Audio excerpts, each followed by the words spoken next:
afternoon. If you're here, hopefully you are basically a sophomore or junior. You finished being a freshman or sophomore, and you are a student at Mountain View or Los Altos High School. So I am here. I'm Miss Lowe from the Mountain View College and Career Center, joined by my wonderful colleague, Ms. Duran at Los Altos. And we're really excited to talk to you today. All right. So to kick us off, also before I get too into it, we do have a Q&A feature, so do feel free to utilize that. We'll be playing a game later where you will also be utilizing that. So feel free to type in a question, and if there's a question that we really like, we might read it out loud, but feel free to utilize that. And this is being recorded as well. The purpose of today's webinar is to go over some college basics. When it comes to college, right, it's not like a subject like biology or Algebra 1 where you're starting off kind of on the same page. There's a lot of things that people learn about college from their friends and family. So the purpose of today is to really establish a common ground. And a bunch of that is some of the jargon or vocabulary that we use for college. So the first one, undergraduate, can be used as an adjective or noun to describe anything relating to getting a degree that is beyond your high school degree, but before a more advanced one. So it's often referring to an associate's degree or a bachelor's degree, what you would be obtaining from a college or university. And sometimes you can refer to a student as an undergraduate student or undergraduate degree, undergraduate studies. It's used in many different contexts to be general and kind of all-encompassing. A bachelor's degree is often the degree that students are working towards when they begin college or university after high school. This is typically a degree that's earned in 4 years, and a bachelor degree means that you're studying some general education often, which we can get into later. And then you're also focusing for 2 years on a particular topic called a major, which is the next vocabulary word. So when you get a bachelor's degree, it's supposed to show a level of expertise in a particular area. And that area is your major. So if you've ever watched a college movie or TV show, they'll often ask one another, what's your major? And students will respond, engineering or civil engineering or English, psychology. There's new majors every year because they try to match them with a labor market. A graduate degree or a graduate, once again, is going to be an adjective or noun, and it's going to refer to any degree or student that's beyond a bachelor's degree. Not to make it confusing. And I think this chart really is going to make that more clear. I really like this chart. So what you're working on right now is your high school degree, right? That's forming the basis of this degree triangle. And then you're working your way up to an associate's degree sometimes, or you can be starting right off on a bachelor's degree. So a bachelor's degree or a BA or an associate's degree, an AA or an AS. These are degrees that you would be getting at college or university first. You have to get those first in order to move up this pyramid. So if you've ever heard someone talk about getting a master's, that's often a 2-year degree. If you've ever heard someone talking about becoming a doctor, becoming an MD, or getting a PhD, those can take a different amount of time, but often it's around 4 years. So a lot of students will come to Mr. Ann and I, and they'll want to talk about medical school, which is the step beyond getting your bachelor's. So we really like to focus on that first degree first, keeping in mind like the later goal. It's great to have many goals, but we're often going to be talking about an associate's degree or bachelor's degree first with students. Is there anything you'd like to add, Mr. Ann? Okay, great. I like to talk really fast, so I have to have her stop me. Different types of colleges. So there are many different types of colleges that we group in slightly different ways. So let's start with the most basic types. So on this top tier here, we have public colleges versus private colleges. And essentially what that's referring to is how they get their funding. So a public college is going to be funded by the state and the federal government that they're in. The private colleges are mostly going to be funded by their own money and the federal government. And because of the way their funding structures are set up, it can influence how many students are there or the way they structure their education. So that's one of the most basic ways of classifying a college. Other things that you should know about is a university and a college are different. So a college, what I was talking about with undergraduate degrees and undergraduate studies, a college is only for undergraduate. So it's going to be students who are out of high school and are starting that more advanced study beyond high school. So that's what you'll be going to essentially, right? And often it's going to be a smaller size. A university houses many colleges. So within a university system, there can be 2 colleges, there can be a dozen colleges. It depends on the size of the university. And within that university, there can be those more advanced degrees and students that we were talking about before. So that degree that's beyond a bachelor's degree. So it's pretty interesting, but you're only starting on the college or the bachelor's or associate's degree first. Now we're getting more advanced into different types of colleges. That top row there, these are all going to be public colleges once again. So starting with community colleges over here on the left, these colleges, we have Foothill and Deanne, they're really locally. These colleges provide degrees that often can be obtained in around 2 years. Certificates can be very, very focused. It can be as short as a year. An associate's degree is going to be around the 2-year, 3-year mark. They have routes to help you transfer to 4-year colleges, but often you're working on a certificate or associate degree at community college to move on to larger goals. The universities of California are often abbreviated as UCs. So this is where a bunch of the jargon starts to come in. So a University of California is the same thing as a UC.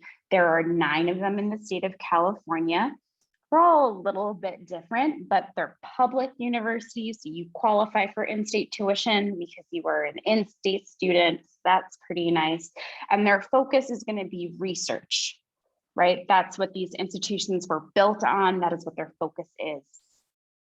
CSUs are the same as California State Universities. There are 23 of them, so quite a few more than the UCs, which is pretty nice, You can probably think of a few of them locally. There's San Jose State, there's San Francisco State, there's CSU East Bay, So if you wanted to commute to school, this could be a great option. And kind of the difference between the UCs and the CSUs you can kind of think of is the CSUs have some really nice professional focuses. So if you wanted to go into a specific area of business, maybe marketing, CSUs have those programs, UCs do not. And there's differences in how these schools started, but once again, for UCs and CSUs, you qualify for in-state tuition as an in-state student. Another set of public colleges is this bottom middle here, out-of-state public colleges. So, every state is going to have their own set of public colleges. Excellent. But, you would be an out-of-state student. So when we're talking to you about the colleges that you're interested in, the price of out-of-state public colleges is going to be different. The structure of out-of-state public colleges could be a little bit different, UCs and CSUs are really popular. So that is a benefit in some ways, but out-of-state public colleges, because there aren't as many students, you can sometimes change your major more easily, which is kind of nice. And then we have this category over here, liberal arts colleges.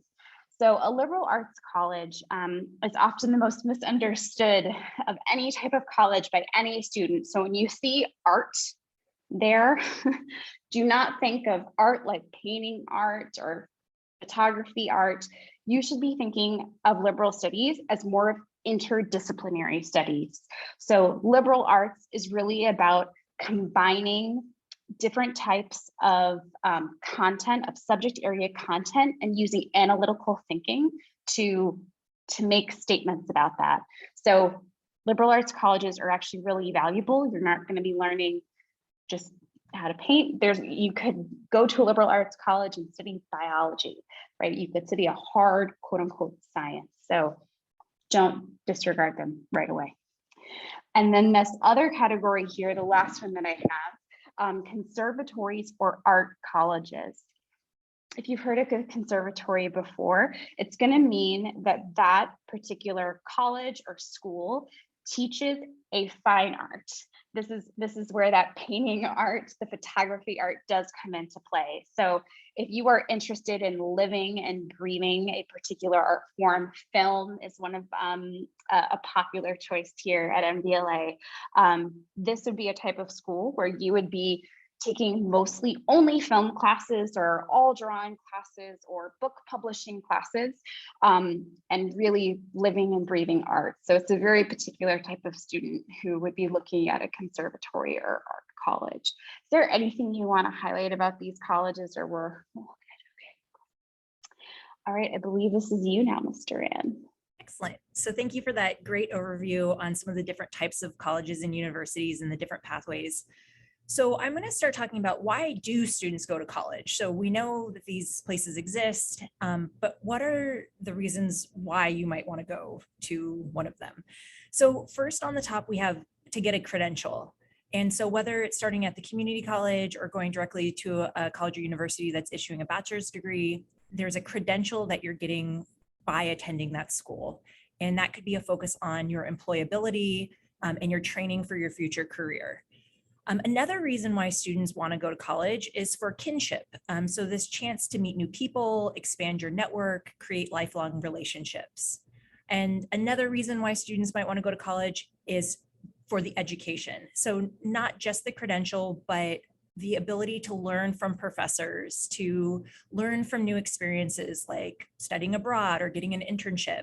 And it's also personal development. So oftentimes in college, you might be sharing a living room or like a living space with somebody from a completely different part of the world, or has a very different upbringing than you did. And it's just another opportunity to gain an education that's more broad and in the ways of life.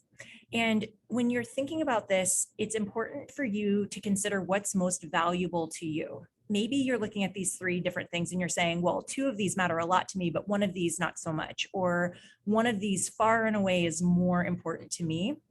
And you want to have that conversation with your family as well, because depending on how much you value these different reasons to go to college, it might impact the type of college you choose to go to or where you choose to go to college.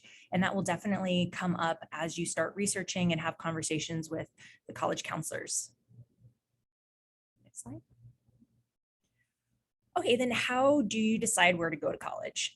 So the top, we have preferences, and Ms. Lowe is going to go over this in more detail in a couple slides, but some preferences might be location, or do they offer the academic major that you're interested in? Do they have a specific sports team that you want to participate in, or different type of programs that you're really drawn towards? Another reason or another way to decide is the cost. So college is expensive, but there are ways to save some money. And there are certain schools that give you merit aid or need-based aid. And overall costs should be one of the factors that you consider when you're deciding where to go to college. And then another deciding factor might be personal support. So do you feel comfortable going somewhere international and sort of being far away from home? Would you like to stay closer to home? How important is your social network as far as your friends and family for supporting you through college? And I feel like a lot of students don't think about this personal support piece until they're actually about to go. So I think it's a great thing to start reflecting on for yourself now. And it'll change, but start thinking about it. Okay, college preferences. So when it comes to deciding where you want to go, you should be reflecting on different aspects of colleges, and here's how we like to group them. So I think that for a lot of students, these shift over time, once again, like that personal support piece, but it's good to just get exposed to these now to start thinking about them. So that affordability piece, Mr. Rand just touched on, understanding how much college will cost for you and your family is a tricky thing for even very sophisticated adults. But here is a basic idea to understand. For colleges, it's kind of like there's a sale on every college, except you don't know what that sale is going to be until you get to this cash register of actually getting a financial aid package after you've applied. So understanding how much it's going to cost for you and your family, it could look very different, and it's something we're happy to talk to you about, but that's why it's good to apply to public and private colleges, is the short story. Location and setting are very important in terms of thinking about college preferences. When it comes to setting, how does that compare in location? Location is going to be like state or region. Setting is going to be, do you want it to be in an urban setting, and a suburban setting, or in a rural setting? I like to tell students that if you're going to an urban college, a very urban college, like in New York City, like where I went, there are a lot of things to do in New York City. You can hop on a subway and go do whatever you so choose. And while that is lovely, it actually does affect the campus community. It makes it hard to get to know the people you're going to school with. I graduated with quite a few people who I didn't know. I met them on graduation day, but that was New York City. It's a very, very urban city versus going to a place like Texas A&M, where you're in a very rural setting and there are fields all outside of your campus. What then has to happen is a college knows that they need to have different events to create a campus community and entertain students, which is great. You end up meeting a lot of different people just by virtue of being there and not necessarily going out and being a social butterfly. So things to think about, perhaps. Size. Size really influences the size of your introductory classes, which, depending on your strengths or areas of growth in academic subjects, if you're not someone who necessarily loves math and you're in a large introductory math course because you're at a very large public school, that might be something to think about. It is going to be harder to get help. Majors in curriculum. There can be very specialized majors at particular colleges, which is lovely. Like the school that Mr. Rand went to has co-ops, which is where you can do an internship for credit during the school year. That is a model that a lot of colleges have, and it's good to know about that and learn about how colleges can compare. Student life and student culture. A lot of colleges have many clubs, but kind of the theme and the twist on them can look a little bit different from college to college. So it's always good to ask. Athletics or clubs, how big are sports? Do they have all D1 teams? Are they all D3 teams? That's a whole world to learn about if you're into athletics, or maybe you're not into athletics. That is important as well. I was not, but there are people who very much want to go to that Friday night football game or basketball game. Is that something that's important to you or not? Academic rigor or intensity. What's the stress culture like? That's really important to know. Diversity, is that something that they're dedicated to? Are there faculty members of different races, right? That's really important. Religious affiliation. Are you looking for a same gender school? Would it be really helpful for you to learn in an environment where you do not necessarily feel intimidated? Maybe perhaps you currently feel as though that is an aspect of your learning now, or maybe not. And or fine arts. How should I pick my future major? So this is a great question, and a question that I hear from a lot of freshmen and sophomores, usually even students who I'm meeting with as seniors and are about to go to college. The thing to know is that it's going to be a process, just like researching your college is going to be a process. I think a lot of students feel very pressured to have an answer right away, and I want to remove some of that pressure. It's okay to change your major. Many college students, once they get to college, change it multiple times. So while that doesn't necessarily help answer your question now, let's try to answer this question now. what are your current academic strengths and interests? You don't necessarily have to major in something that you're already good at. That is often not rewarding. But what are you actually interested in? Like if you are on the internet and you want to read something that is somewhat academic focused, what would that be? What do you just want to learn more about? Video games counts, actually.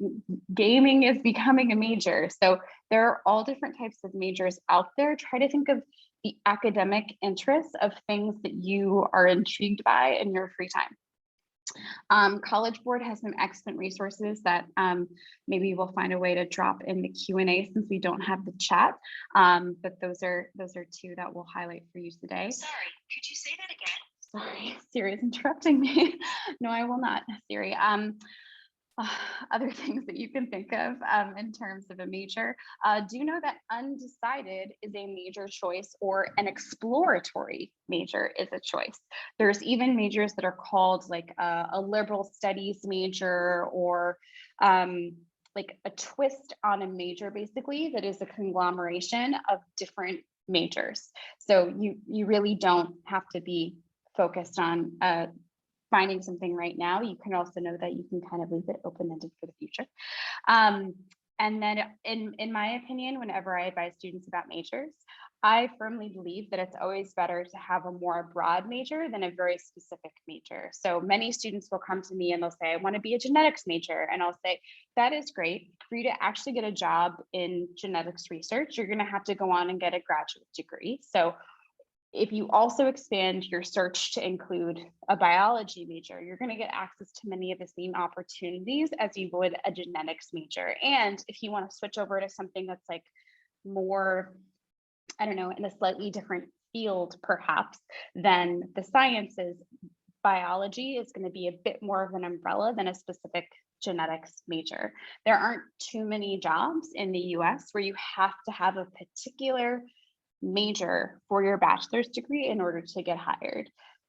Two kind of exceptions are going to be if you want to become a nurse right after college, or if you want to become an engineer right after college. Often engineering jobs want someone who studied a particular type of engineering. So if those are two that you're interested in, I would say continue to find those opportunities now so you can continue to explore your interests. But we are about to start the summer, so use this time to explore the things that you are really interested in, or maybe work is helping lead, a summer job is helping lead to particular interests. Explore outside of the classroom as much as inside the classroom in order to figure out what you're interested in. All right, would you like to add anything, Mr. Ring? Okay, this is all you, I think.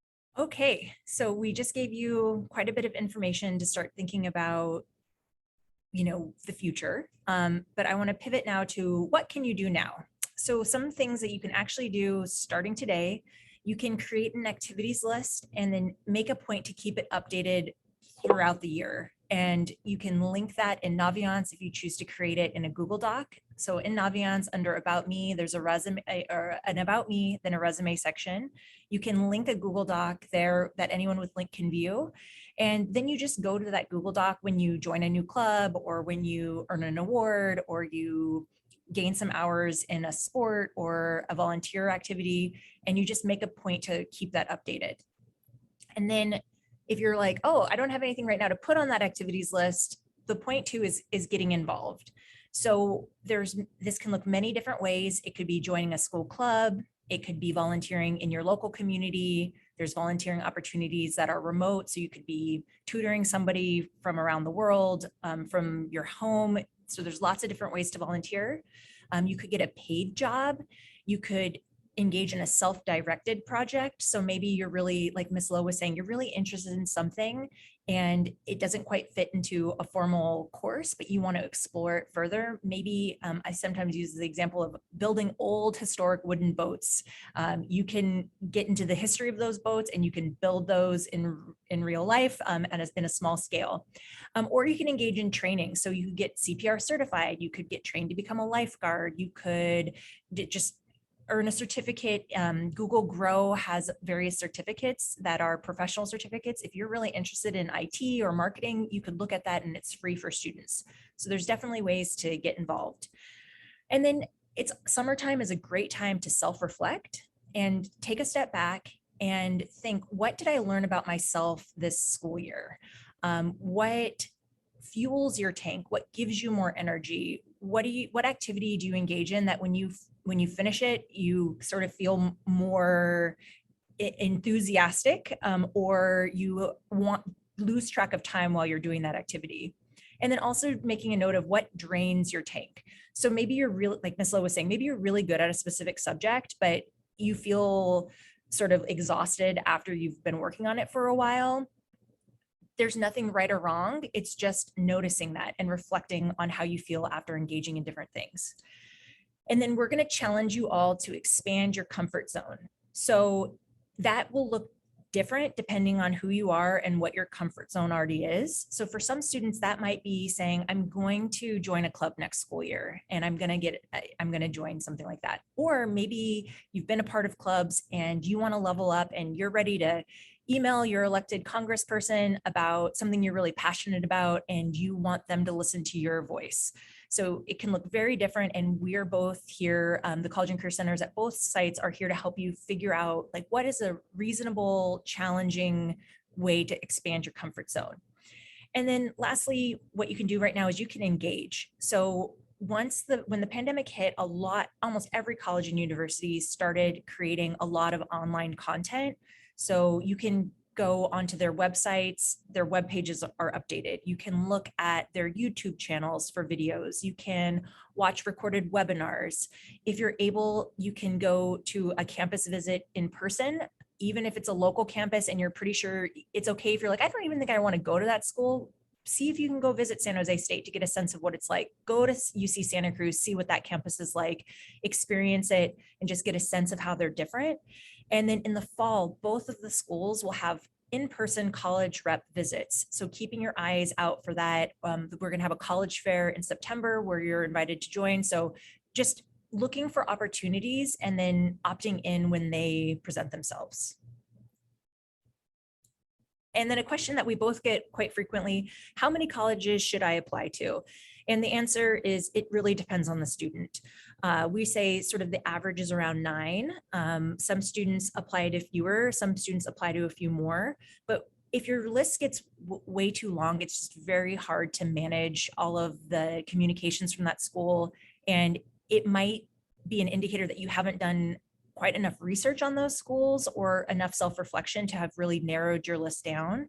So again, it really depends on the student, but at the end of the day, you want to be going to one college or university that meets most of your requirements, is affordable, you're excited to go to, and on your list, you should have a few different options that meet all of those requirements. And we'll talk a bit more about that later. But one common error is thinking that applying to more selective colleges will increase your chances of admissions. So if a school admits less than 10% of the people that apply, applying to 20 of those schools does not increase your chances of getting into one of them. So just putting that out there. Okay, what are some mistakes that you should avoid in the college search and application process? One is not thinking about the cost of college. So every single college or university has a cost tool, cost calculator on their website. So again, talking to your family now a little bit about that, and then doing a bit of research. As Ms. Lowe said earlier, it can be complicated even for seasoned veterans in this work. So once you get a little bit of an overview, come talk to us about your specific circumstances, and we can maybe point you in a couple directions to expand your search. But definitely thinking about the cost of college, and that might include, if you're going somewhere out of state, how much will it cost to fly home on the holidays or ship your stuff to where you're going? It's just lots of factors with cost. Another thing we want you to avoid is not actually knowing a lot about the colleges on your college list. So when you come talk to one of us and you say, oh, I'm applying to X school, and we say, oh, why is that school on your list? Tell me a bit about why it's on there. And you're like, well, I'm not really sure, or, well, I think it sounds good, or I like the way it looks, that's not significant enough to have it be on your college list. So we really want you to be doing some research and being able to articulate on a dime why that school is on your list. Another thing is leaving the application pieces until the last minute. So we said in one of the previous slides, create an activities list that will be on your college applications. Colleges are going to ask, what have you been involved with? And so you can start that now and not leave that until fall of your senior year. Another mistake we want you to avoid is not asking enough questions when you're unsure. We are here to support you, to answer your questions. So you can email us, you can engage on social media, you can come by our offices in person during the school year, and you can ask those questions. We do not get tired of your questions. So please just come check in with us. And then another mistake, we want you to talk to adults. We said do an informational interview to start thinking about majors in a few slides. And we want you to engage in social media for these different schools. But we also, there's misinformation out there, or some of the information is contradictory. So don't see something on a random social media account and then think that that is a fact, or hear something that's said in passing from somebody and then, again, just going back to ask a question if you're unsure. And then Ms. Lowe, do you want to add to that? I mean, if you can think about how often you've heard people be like, well, you know, like Mountain View is the worst. Like, right, people say things out of context, right? They don't necessarily have a ground for what they're saying. So just like people say that about the high school that you go to or you don't go to, people do that about college all the time. And right, journalism as well will often focus on the specific set of schools. So just talk to some adults who are grown up and a bit more discerning. That's great. Okay. What are colleges looking for? And beneath that in italics, it says depends on the college and the institutional priorities. So again, if it's a large flagship institution in a specific state, they might be looking for something slightly different than a small liberal arts college with a specific mission. But overall, colleges are looking for an academic fit. So they're looking to see what classes did you take in high school? They know what classes were available to you at your high school. And then how did you do in that class?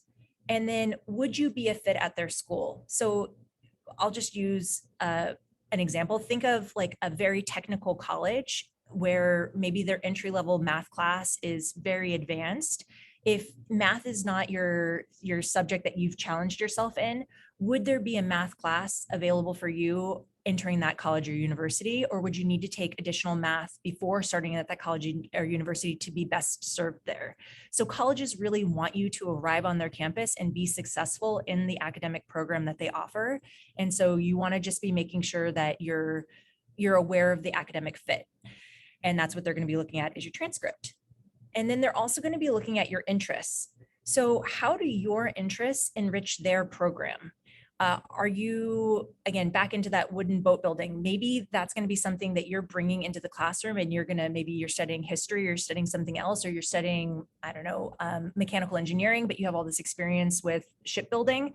And then what else might you bring to that campus? Are you into social justice? Are you into environmental causes? Are you curious about plants or animals? For interests, a lot of times students are like, what exactly are they looking for? And that's not something that anyone can give you the answer to. And it depends on the year, it depends on the institution. So our advice is to pursue things that are genuinely of interest to you, because you're going to have more enjoyment pursuing those interests. You're going to be able to speak about it more passionately in your college essays. And ultimately, hopefully you continue that interest on their campus. And so that's really back to self-reflection for what interests you choose to pursue and why you're interested in those. And then they're also looking for personal qualities. So if you're ending up going to a residential college or university, how are you going to add to that campus community? You might be living with other people. How will you contribute to the culture? And if you're going to a non-residential college or university, it still applies. Are you going to be the kind of person who is kind to their peers, who is willing to engage in classroom discussion, what kind of person are you going to be on their campus? So they're curious about that. Okay. And then what college might look for. So they might be looking for somebody with a specific talent that could be an athlete, a musician, somebody with specific artistic skills, maybe with robotics experience, leadership, entrepreneurship, or research. So a special talent might be something that a specific school is looking for. Colleges might also be looking for diversity, and diversity isn't just ethnic diversity. It could be socioeconomic diversity, regional diversity. So like you'll be going to school with people from other states in the United States, with international students. So colleges and universities are looking for a blend of students to enrich the education in the community. And then colleges might also be looking for demonstrated interest. Now, not every college is looking at this, but some might be. And so what that means is, did you go onto their website and fill out an interest form? Did you go to that college rep visit in the fall when they came to our campuses? Have you followed them on the YouTube channel or on their social media pages? Did you go to one of their informational webinars that the admissions office held, or a current student panel? Some schools track that, and it tells them that you're interested. So when you apply, if you're a great candidate, a good fit, that might tip the scales for them to say, hey, this student's engaged with us. They really know what our school is about. If we offer them a spot in our class, they're likely to take it. And so that can also be a factor for some colleges and universities.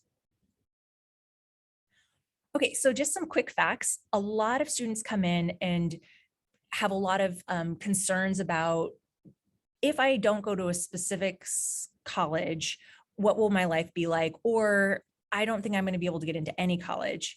So here are some facts. First, the vast majority of colleges and universities admit most students who apply. So most colleges and universities admit most students that apply to those schools, but there tends to be a focus in the media on the schools that do not admit more than 10% of the students that apply to their campuses. So that's a very small percentage overall of colleges and universities, but it gets a lot of attention in the media and in the conversations. Okay, fact number 2, and I was actually surprised by this. 37.9% of Americans age 25 and over have a bachelor's degree. So in our area, I think the number might be higher, but across the country, we're looking at less than 40% of Americans with a bachelor's degree. So purely by getting this credential, you are putting yourself in a percentage of a minority of Americans, which can help you with job prospects and future wage earnings. Okay, number 3, many colleges reward strong academic performance in high school. So that is a fact. We do not recommend that you overload yourself academically. We are big advocates of rigor in areas that make sense and looking at the overall picture. And schools will reward students that have done well academically. So just making sure that you're maintaining that balance so that you are able to do well in your classes. And then number 4, some students say, well, will I ever be able to work at X, Y, or Z place if I don't go to X, Y, or Z college? And if you look at lists of Fortune 500 CEOs, if you look at elected members in Congress, if you look at what institutions are people that are earning their medical degrees, you can see the diversity in the institutions that these people attended. It's not the same 5 to 10 schools that we talk about all of the time. People are going to colleges and universities all over the place. Some maybe you've never heard of, some I'm sure you have heard of, but you've maybe not considered actually attending. So this is just a reminder to expand your mind on which colleges or universities you'll think about maybe applying to, and we'll do an activity later, which is also going to get to that point. All right, this is that activity, a game. So the name of this game is name that college, parentheses, and show that knowledge. The parentheses are very important to me because it rhymes, but I won't do it all the time because that's beating a dead horse, but name that college. So each slide that we're going to show you is facts about one particular college or university. We do not have the chat activated. It's only the Q&A. So with the Q&A, you'll put it in and we can read out loud if you're getting close. So you're going to guess what you think the college is in the Q&A. Either yay, perhaps you're right, or perhaps you learned something new about a college you've never heard of. And we'll get to the point of this game once we finish it, but there is a point besides being kind of dorky. Okay, so first, name that college. So you are putting what you think this college is in the chat. This college is very strong at pre-health. So they have those different tracks called pre-med, pre-vet, pre-dental to help students apply to those professional schools. And look at the high percentage of those applicants that are accepted to medical school, to vet school. It is very high. They have very distinct approach to how they want their professors to teach. So their teachers or their professors are given feedback about their teaching, and they have seminars with their professors about how to teach, which, believe it or not all colleges do. It is the 4th college in the nation for the percentage of graduates earning PhDs in chemistry. And there also is a very strong emphasis on experiential learning, which is, right, learning where you are doing something. So learning through experience, essentially, which means, right, internships or other job experience, or they're going to have you do a seminar with a Fortune 500 CEO in order to learn about a particular aspect of business, right? It's going to be more hands-on. It's going to be more focused on a particular aspect of career and learning like a technical skill. So what are some of the guesses we got? University of Washington at St. Louis, so Wash U, okay, a bit bigger than what I'm looking for. John Hopkins, okay, good guess. We're on the right coast. University of Michigan, also quite a bit bigger. What else do we have? We have St. John's College. There are many St. John's colleges, so let's see. Juniata, oh my goodness, what is that? Juniata College is in Pennsylvania. So there are many different colleges in the state of Pennsylvania. They have a lot of space. And what's great about this particular college is that they really have a strong set of like STEM fields. For their undergraduate students, they get a lot of direct attention from professors. You just have to deal with the Pennsylvania winters is going to be like the only drawback to that one. All right, next one. This is going very well. Yeah, I love the guesses in the Q&A. Good work, everyone that participated. All right, so name that college. It is in a college town location, sometimes referred to as a public Ivy. There are lots of Division I sports teams. They have very strong programs in business, psychology, environmental science, biology, neuroscience, and pre-health majors. Skiing is a popular way to spend time. What do you think this college, what might this be? It's okay to repeat your guesses. All right, so we have Cornell, University of Michigan, UC Davis. So loving the guesses. University of North Carolina, University of Connecticut, close. University of Michigan, Vermont. We got a Vermont, woo! All right, so the answer is the University of Vermont. So it is a public institution in Burlington, Vermont, which is a population of 210,000 people. And you can see from these photos, it gets snowy winter, so you have access to all of those great winter sports, but you also have this great college town, and in the spring and the summer, lots of green, lush areas to hike and explore, and rivers and all sorts of good stuff. And it's one of like the smaller, right, public flagship schools, which is really nice that you have that contrast in size. One of my favorite things about them. All right, last one. Name that college, enjoy that knowledge. So which college is this? It's an East Coast college founded in 1795, which not that much later after 1776 when our country started, so it's pretty old. 2,000 students, okay, kind of on the larger side of small. 80% of students do original research, which is a very high percentage of students getting to do their own research on a particular topic. Doing your own research is like a really great move to go to graduate school, right? To have that, to turn that in and have like a shiny thing. That's great. And also just great experience. Hockey reigns supreme with their sports teams, rah, rah. And then they have very strong programs in mechanical, biomedical, electrical, and computer engineering, as well as some other topics as well. Let's see, RPI. Ooh, we are in the right state. That's Rensselaer Polytechnic Institute. Oh my goodness, who are these people? Union College in New York is correct. Owen, thank you. I'm so impressed with people. So they are in Schenectady, New York. So it is upstate. You are once again going to be dealing with some winters, but Union College is such a strong college for STEM and liberal arts. They marry them very well. Their graduates go on to do many of the things that they want to do, but I'm going to hazard a guess for for some of the people who didn't answer here, or at least the correct ones today. As you noticed, right, we said some of the same names, but there are many colleges that perhaps you haven't heard of. And the point of this game is that throughout the next few years, hopefully you're learning more about different types of colleges, because we only talk about the same few ones. And there are many schools that you might discount because you haven't heard of them, but just because you haven't heard of them doesn't mean they're not great, right? They haven't heard of you yet, and you're pretty great.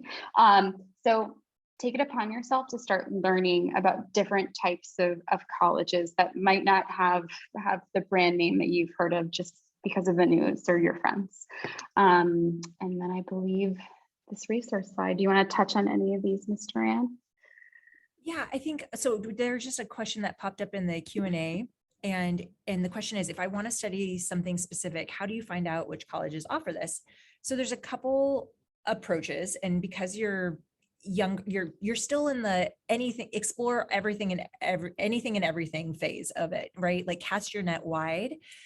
If you are watching, sometimes we say like the NC2A basketball tournament, and there's a college that's in the Sweet 16, and you're like, I've never heard of that college. You could go on their website and you could see, where is it? What are the academics that are offered? So you could start with a college name that you've heard of, and you could backtrack and look at what academics are offered there.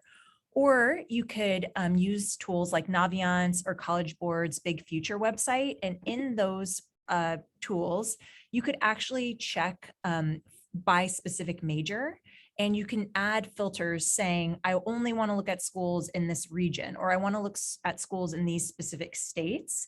And then you could also filter by size and a number of other factors that we went over in the factors to help you decide. So you don't need to log in order to access that, but I think Miss Lowe's is like auto set to do that. So you can just go to Big Futures and you could look. If you go to Naviance, just use the single sign-on. And okay, here we go. So right here, nice, easy, navigatable page. And then you could type in your major and you could see which schools come up. And then you could go to specific areas of focus. Now, 3,661 colleges, that is not reasonable to research, right? That's not reasonable to ask anyone to look into that many schools. So that's why we encourage you to possibly add some additional filters. So you could look at location, and then add by state or region or country. And then Ms. Lowe, could you pop over? I want to show the admissions one. So sometimes students, again, talk a little bit about, like, it's easy to find these schools that you've heard a lot about, but what about those schools we were talking about that admit most of the students that apply? So you could scroll down and you could go to acceptance rate, and let's just look at schools that have a 50 to 90% acceptance rate for environmental science. It's still too large, but you reduce it down to 1,239. So if anything, that should underscore the point that there are so many colleges and universities out there that accept most of the students that apply to their programs. And again, you're going to do some more filtering and some more research, but just know that these institutions are out there. So if we go back to the, yes, so on here, both Los Altos and Mountain View High School have the College and Career Center websites. If you haven't, I encourage you to take 10 minutes and just kind of cruise through what's on the websites. Some of that information may not be as interesting to you today, but it might become more interesting down the line. And if you just know that it exists, that's going to be helpful for you. Yep. So you go to your high school's homepage and then you can click onto ours, our various sites. So if you go to, for me, just since you're on this Los Altos, is if you go to the home down arrow, you can see that there's sub pages there, and then you can click on those. And then you're going to pull up yours, I'm guessing. Great. And so here's Mountain Views, and over there in the 3 little lines, you can see the sub pages there. Yeah. And as you can tell, Miss Lowe and I, we're friends. So the Mountain View and Los Altos College and Career Centers are buddies. We share information, we work together. So you can check out both sites. Yep. And then office hour and appointments for each of us. And then not that many colleges require using the Coalition app, but I like the Coalition's app marketing material. They send out really great, like, here's a webinar for students on how to do a college search or how to think about paying for college. So if you're interested, you can create an account and you can get access to that kind of information. Same thing with the college essay guy. If you get on his mailing list, he's got great information that's free that he's sending out. And again, it's delete if you're not interested, it's read if you're interested, register for a free webinar if you have time or you're curious. And so I think that's a good resource to put on your radar. And then I also like the Inside Admissions podcast. For some of you who are like, I really want to know more about this process and get into the weeds with it, there's a podcast that with college admissions reps having conversations about how this all works behind the scenes. So you can hear it from them directly. If you have some time and you're like, I like to go for a walk and listen to a podcast, consider it. There's also our YouTube channel where we'll be posting this recording later. But there's also YouTube channels for the UC Santa Barbara admissions office, for the admissions office for tons of different colleges and universities. So you can always go on there if you're just curious and what content are they providing and you want to become familiar. And then lastly, I like Instagram for the geotagging. So if you can't travel to Union College this summer in New York, but you want to see like what's going on at Union College, you can use a geotag and see what people are posting from the university this summer or the college and just get a sense of what it might be like from a student's perspective. And I know we've already said, don't believe everything you see on TikTok, but you can get some cool view from TikTok, but just recognize what you're using it for, which is like a sense of what the school is promoting or what the student life might be like, but that it's not the end all be all fact of that experience. But you could then come into us and say, hey, I saw this thing on TikTok. Is it true or not true? And then we can have a longer conversation. Yeah. So that pretty much concludes what we have for you today. Considering that you've spent about an hour of your summertime learning about college, I think you've used your time very productively. And now I think it is great to get off the computer and to stop thinking about college for the day. You have the rest of high school to figure that out. But start exploring lightly, right? Just you've opened your mind today and like take it easy and unplug. Yeah. Anything you'd like to add, Ms. Tran, before we go over and out? No, just thank you so much. And please, for students who are in attendance, send one of us an email if you have some questions that you want to have follow up, and then we'll release you from the webinar. So if you just put it in the Q&A, could you just follow up with either Ms. Lowe or myself, Mountain View or Los Altos? And again, just so wonderful to spend an hour with you all. We hope you have a lovely summer and we'll be in touch. All right. Bye.